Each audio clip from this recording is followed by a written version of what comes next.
Good afternoon and welcome to Boom, Doom and Zoom. I'm Paul Rickard on Thursday, I think it's the 9th of June, by myself or flying solo again because Peter's still having a great time in the south of France where he's working hard, but this time zone just doesn't quite work for something at this time of day. So I'm here by myself, hoping to get your questions and get onto them. So just by way of introduction, this webinar goes for half an hour. Two ways you can ask a question. One is you can click on the raise your hand button, in which case we'll try to unmute you, presuming your laptop or iPad or whatever it is has got a microphone, and then you can ask your question, or you can type your question in the Q&A part and that comes up to me.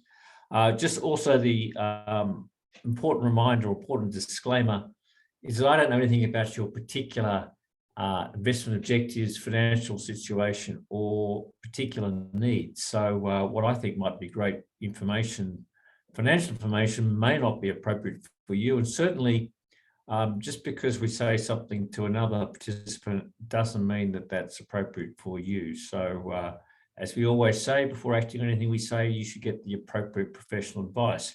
Thought we'd just start on the banks because that's what's moving. I thought I'd pick Westpac because it sort of looks to me is like it's getting a little bit interesting.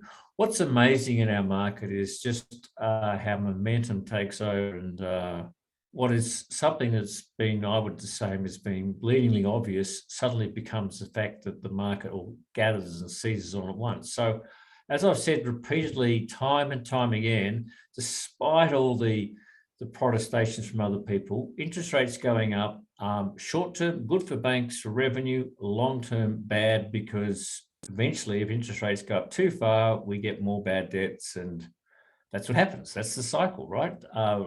Fewer people borrow money, so they can't write as much new business.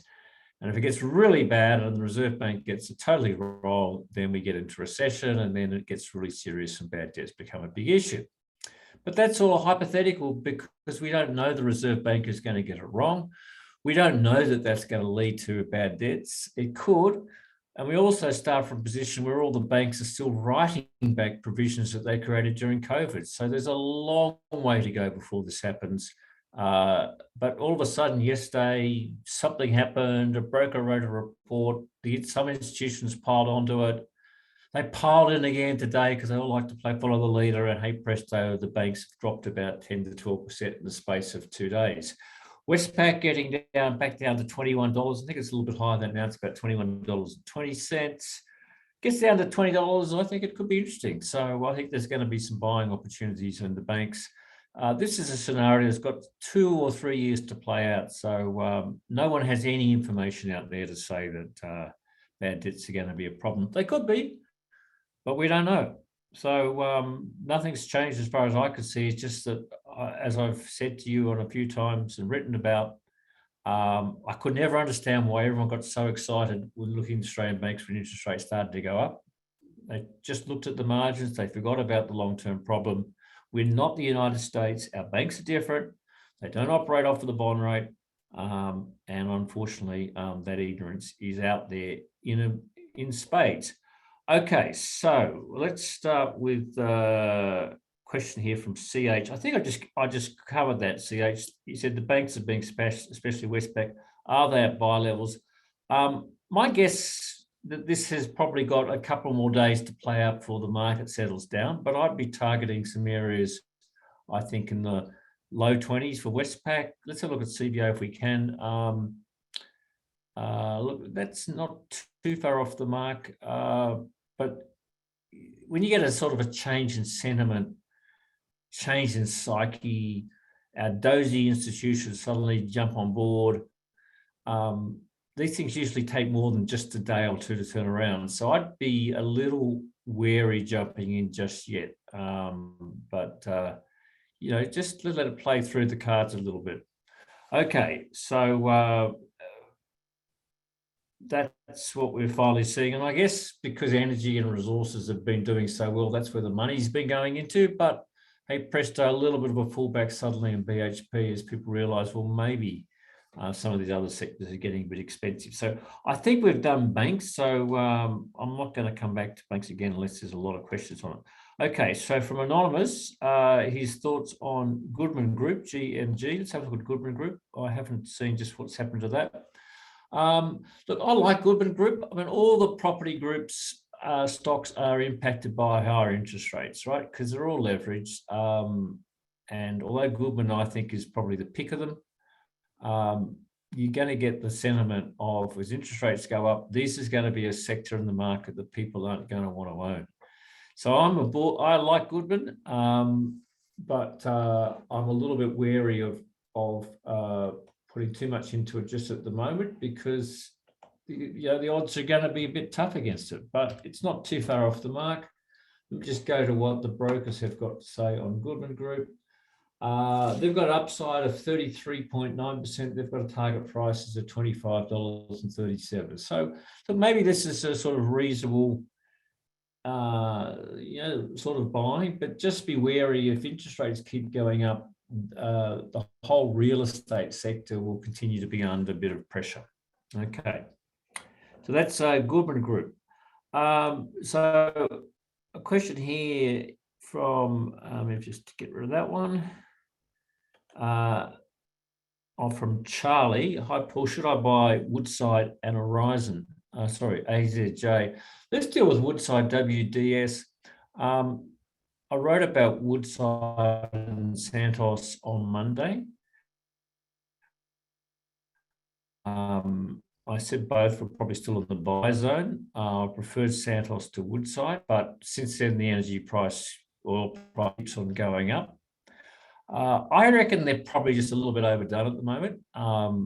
But so at a bit of a pullback, I'd still continue to stay long the energy stocks. There's been no pullback in the oil price, but just be a bit mindful of that. And I think we're seeing a little bit of panic now, in the sense that some of the dozy institutions who haven't been long energy suddenly realizing that's the only sector that's going up, and there's a bit of a flight into that. So Woodside, I don't think I'd be a buyer at $35.33.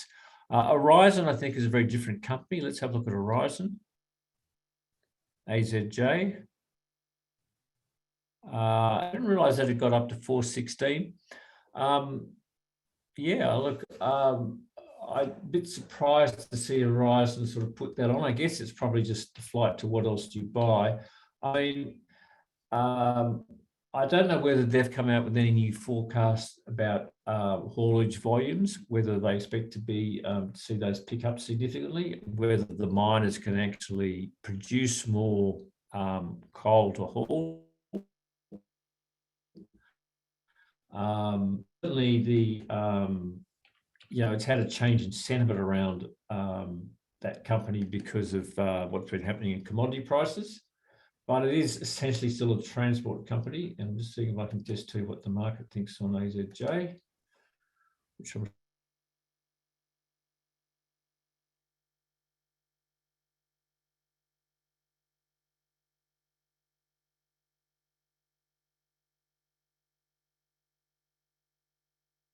Okay, well, I don't know whether you can hear me. I'll continue. I think I can.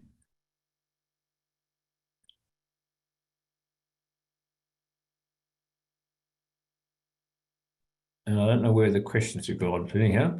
So, Luke, can you just acknowledge me whether we're okay? Yep, I can hear you again.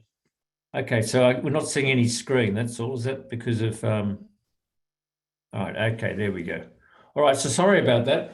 And I was having trouble with Horizon, which the brokers have got a target of $3.71. So that's actually 11% lower than the current spot price of $4.17. So I'm a bit surprised to see that Horizon had actually made that move up. So I'd just be a little bit wary on that one. Okay, so Jacob's got a question on banks, which I think we've done. Okay, so a question here from Mike. I've done well with Qantas having bought during the VOCA down, I think he means COVID down, but I feel some serious headwinds with fuel prices increasing. Is it time to sell? Let's have a look at Qantas. I haven't looked at that for a little while. Well, I'm not sure I'd be out there taking my profit on Qantas at the moment. I mean, sure, there are headwinds with the oil price, but I think at the moment Qantas is able to sort of charge what it wants for the seats. So I'm not sure that that's going to have a huge impact on their short-term revenue outlook. But it's certainly a stock that seems to be pretty well supported around about $5. Whether it's good selling at $5.25, I'm not sure.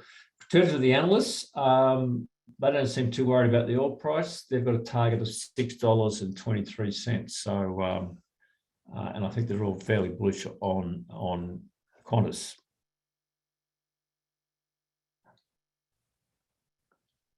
Okay, so let me just go to the next question if I can find that. I'll just, for anyone who wants to just bear with me 1 second. Okay, so I think I've got a message that I've broken up, and I apologise for that. Okay, so we've done that one. Okay, so a question here from Charisse. Your view on Eleanor Investments Group. Charisse, I'll have to take that one on notice. I don't even know that particular fund. And A-REITs.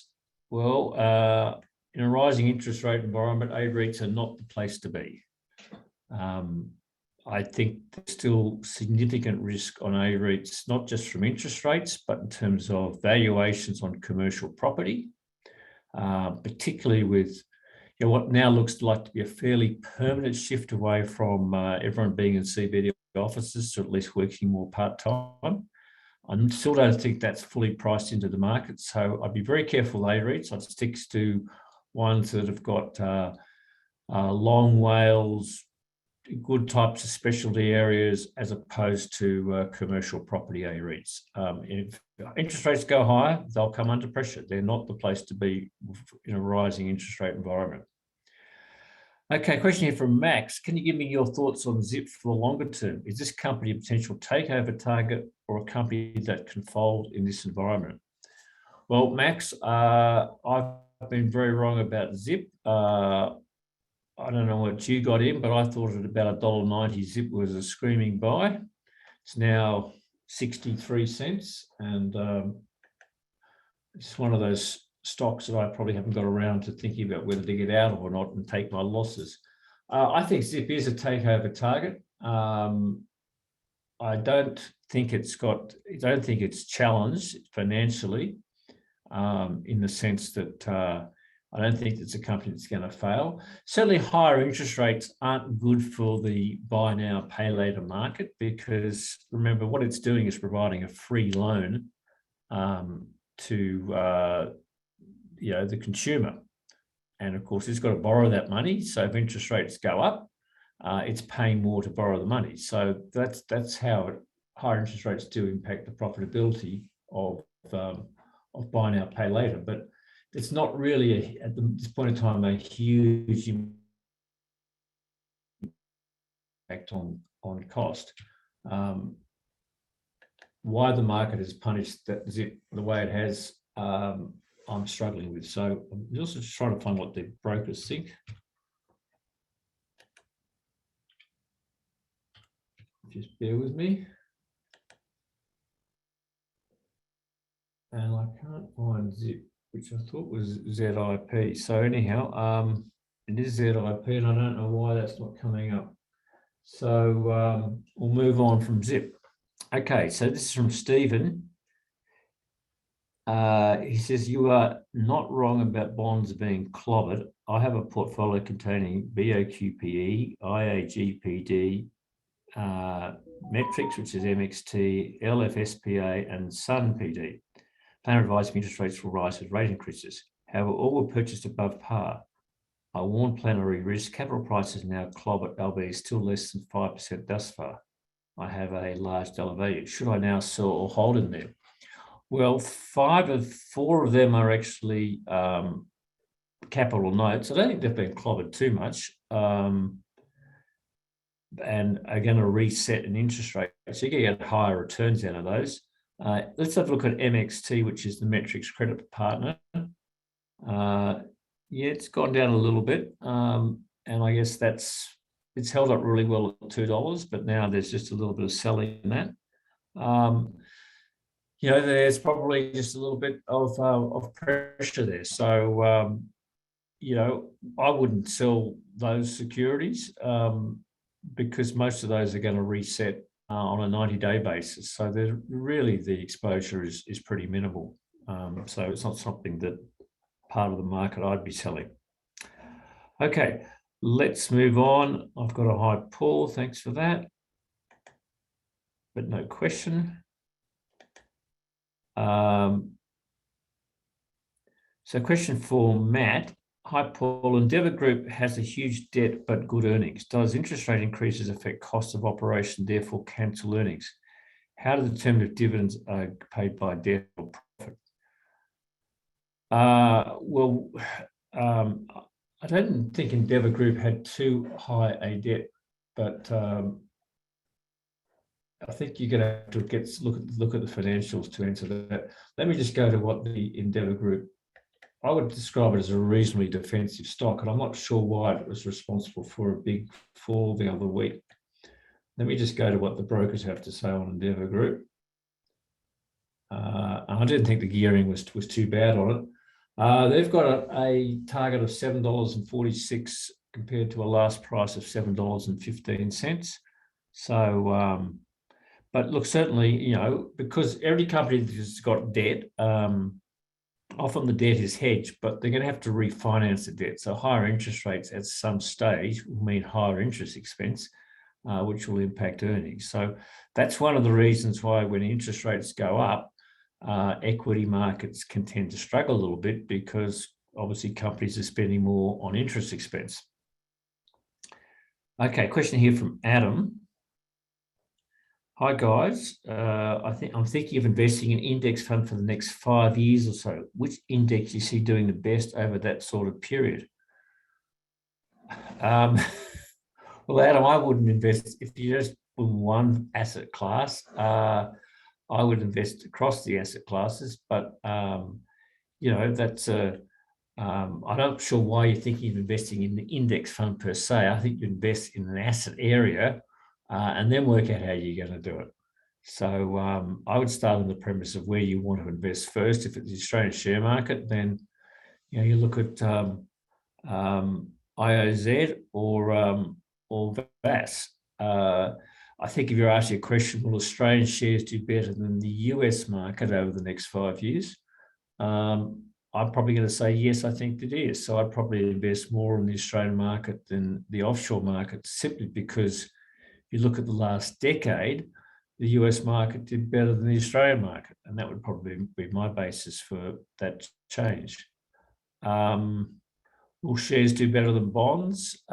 Generally, they will over that sort of period, but that doesn't mean that they're also going to be more volatile. So you've got to put that into mind when you're sort of thinking about how you invest. Okay, let's move on to some other questions. A question here from... I can't quite see who it is, sorry. From Salil, it says, any thoughts on GRR? I don't think there's any analyst coverage on GRR. And I don't think it's a company that I can actually add a lot of value on. So let me just talk about, see what does come up on Grange Resources.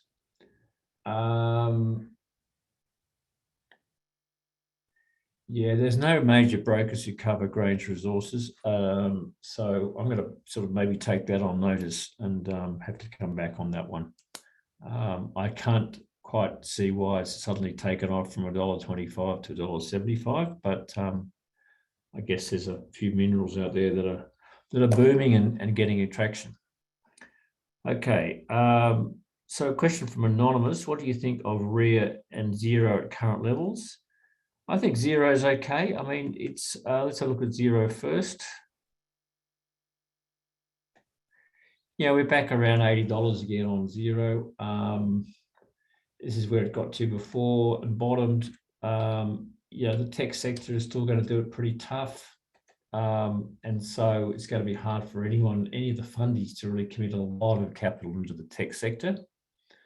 So you've got to put that in mind. But I think it's a reasonable long-term buy at these levels.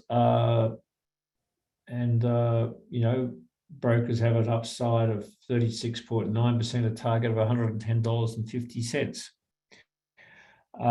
The other one you had was REA.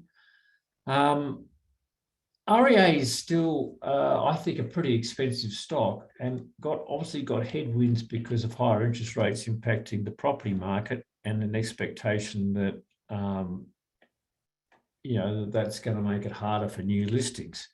Now, brokers like it. They've got upside of a 27% to $133, but even at $104, just bear with me, it's still trading on a forward PE of 33.8 times. So I've sort of struggled to think whether there's still super value in REA given the market. It's being a bit harder on high multiple companies. So it's probably not a company that I'm naturally looking to buy, even notwithstanding it's come off the best part of close to 50%. Okay, so let me just go to these some more questions, if I could just get those up.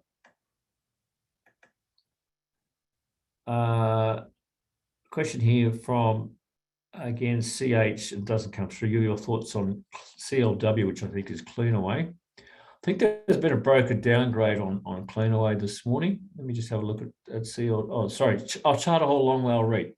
Okay. Look, I like the stock. As I cautioned you earlier, when higher interest rates are going to impact all REITs to some extent, I think Charter Hall Longwell REIT is one of the safer ways to play it, because it does have long leases, and they're generally in industries and sectors outside the commercial building. But it's getting caught in sort of that whole sort of sell-off of stocks that are exposed to interest rates. So I'm a bit of a fan of CLW, but it's obviously under some pressures. Okay, so let's go to a question here from Peter. And I don't understand the question, Peter. So it says specific adroit. What are your thoughts? And I don't understand what that means. Okay, you want to come back to me? I'll have a look at the question.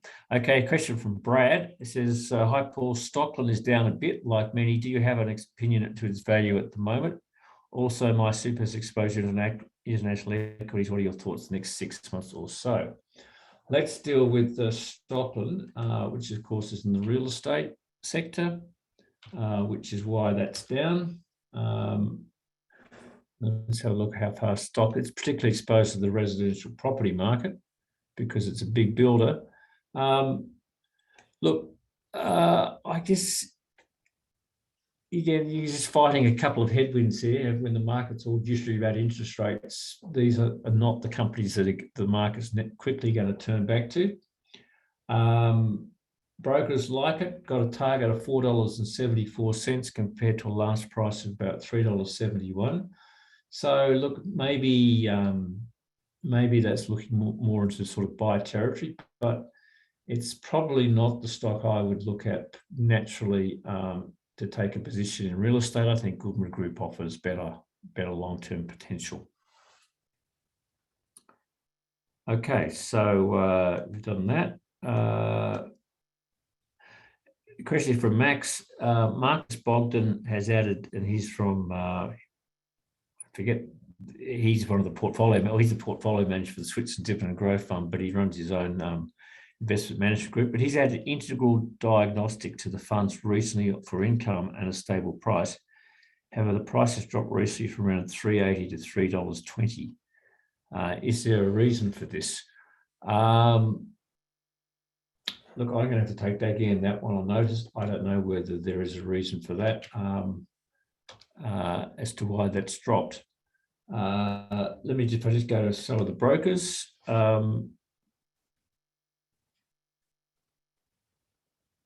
There's a couple of brokers that follow the company.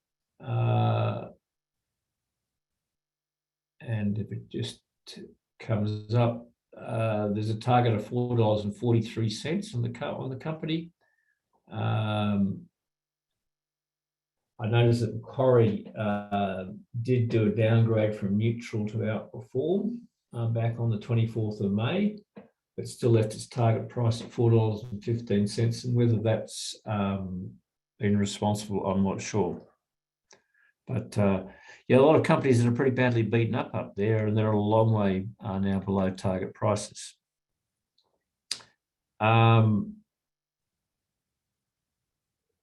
So Jacob says, any thoughts on the future of AGL? Well, I guess that it's in the hands a little bit of Mike Cannon-Brookes and others.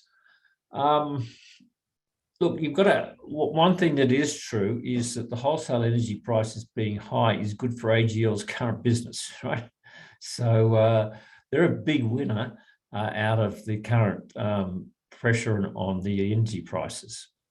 For notwithstanding that they've got a couple, I think, of their generation units out, they're a big winner because in many cases they own their own coal. So they're a big winner. Short-term profit outlook for AGL is considerably better than it was 6 months ago. How did that company pays out with Mike Cannon-Brookes and others, and a number of active super funds saying we don't want the demerger and half the board going and the CEO going, and just how they expect to sort of make a transition to green energy in a rapid time frame by 2035 and keep the shareholder funds going. I don't know. So I think, look, AGL's also, again, you'd have to say the company's still in place. So if you're an AGL shareholder, I guess you just sort of, you note that it's a stock that got to $30. It fell to about $5.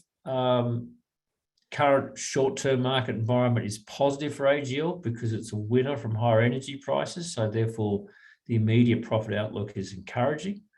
I'd hang on. Whether there's going to Brookfield's going to come back again with another bid, or Cannon-Brookes is going to get there, I don't know. So I guess that those sort of things are one of the reasons that AGL is pretty well supported. There seems to be very little selling pressure on it. Okay, well, I think we're pretty well done. Last question here from Peter. Your thoughts on WPR given issue on A-REITs? So let's have a look at WPR. Well, that's actually Waypoint, which I think is the REIT that owns a lot of the service stations. Look, has done pretty well. I mean, I guess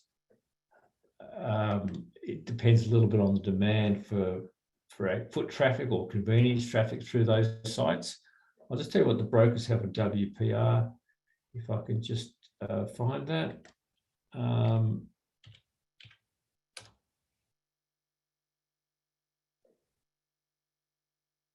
They have a target of $2.92 compared to a last price of $2.38. And then finally, last question is question here from John. Comments on the RHC takeover. That's Ramsay. Look, a bit of noise about that this morning. I wrote quite an extensive article, John, about a week and a half ago, saying that I thought the best way for Ramsay to play that was to sell a little bit and wait. I have no new news or insight as to whether the takeover bid, which effectively valued the company about $91.60, will come to fruition, or will go the way of many other indicative offers and just die. The market is telling you at the moment it probably doesn't expect the offer to come into fruition, because if you look at the price, it would probably sink back below $70. If it disappeared, might go back to about $65. It's a long way shy of $91.60. But I don't think anybody, unless you're close to either Ramsay or the bidding team at KKR, really knows what the story is. But there were a couple of leaks in the paper this morning suggesting that there's a bit of pressure to get the deal done. Time will tell. Okay, that's about as much as I can. I've got to insights I've got to add. Thank you very much for joining us on our Boom, Doom, and Zoom. We'll be back same time next Thursday, 12 p.m. Eastern Standard Time. And from everyone at the Switzer team, thank you and good afternoon.